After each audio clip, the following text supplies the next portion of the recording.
অন্তর্বর্তী সরকারের প্রধান উপদেষ্টা ডক্টর মোহাম্মদ ইউনূস বলেছেন, নতুন সভ্যতা গড়তে চাইলে চাকরির পেছনে না ঘুরে তরুণদের উদ্যোক্তা হতে হবে।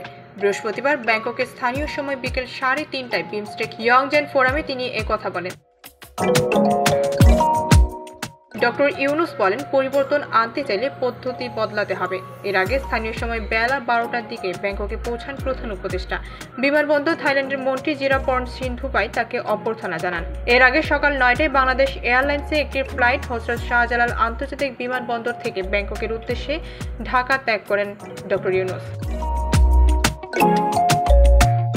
সকালে বিমস্টেক মন্ত্রী পর্যায়ের আলোচনা শুরু হয়েছে, যেখানে বাংলাদেশের পররাষ্ট্র উপদেষ্টা তৌহিদ হোসেন অংশ নিয়েছেন।